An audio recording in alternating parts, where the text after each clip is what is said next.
जय हिंद दोस्तों। अक्सर कहा जाता है कि अगर इरादे मजबूत हो और हौसले बुलंद हो तो बड़ी से बड़ी मुश्किल को आसानी से पार किया जा सकता है। ऐसा ही तमिलनाडु की रहने वाली एन अंबिका ने कर दिखाया। तमिलनाडु की रहने वाली एन अंबिका की मात्र 14 साल की उम्र में डिंडिगल के एक पुलिस कांस्टेबल से शादी कर दी गई थी और 18 साल की उम्र तक वह 2 बच्चों की मां बन गई थी। अंबिका अपनी घर गृहस्थी और बच्चों को संभालने में व्यस्त थी। उनके मन में यूपीएससी और आईएएस बनने का ख्याल दूर दूर तक नहीं था।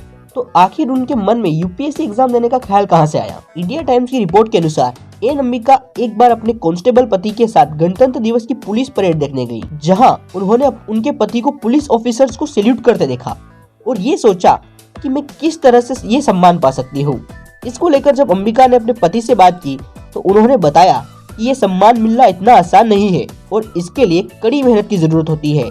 यूपीएससी की पूरी जानकारी लेने के बाद अंबिका के मन में आया कि उन्हें यूपीएससी एग्जाम क्लियर करना चाहिए और आईपीएस बनना चाहिए। यूपीएससी सिविल सर्विसेज एग्जाम की जानकारी हासिल करने के बाद एन अंबिका ने दोबारा पढ़ाई शुरू की और सबसे पहले 10वीं की परीक्षा पास की।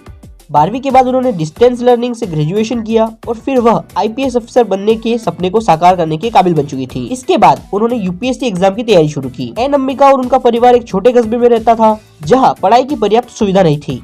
तब अंबिका के पति ने चेन्नई में अपनी पत्नी के रहने और पढ़ाई करने का इंतजाम किया। उन्होंने पत्नी की पढ़ाई में पूरा सपोर्ट किया और खुद नौकरी के साथ बच्चों की देखभाल करने लगे। चेन्नई में रहते हुए एन अंबिका ने कड़ी मेहनत की और यूपीएससी एग्जाम के लिए खूब तैयारी की।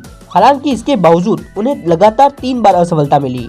जब तीसरी बार अंबिका पास नहीं हुई तो उनके पति ने उन्हें लौट आने को कहा, लेकिन उन्होंने एक आखिरी बार कोशिश करने की जिद की और उनके पति मान गए। एन अंबिका मैम ने अपने चौथे अटेम्प्ट में अपनी सारी ताकत झोंक दी और साल 2008 में यूपीएससी की कठिन परीक्षा को पास कर लिया। इसके बाद आईपीएस अफसर बनने का उनका सपना पूरा हुआ और ट्रेनिंग पूरी होने के बाद उन्हें अपनी सबसे पहली पोस्टिंग महाराष्ट्र में मिली। तो दोस्तों, इस स्टोरी से आप ये जान सकते हैं कि अगर आपके इरादे मजबूत हो तो आप कुछ भी कर सकते हैं।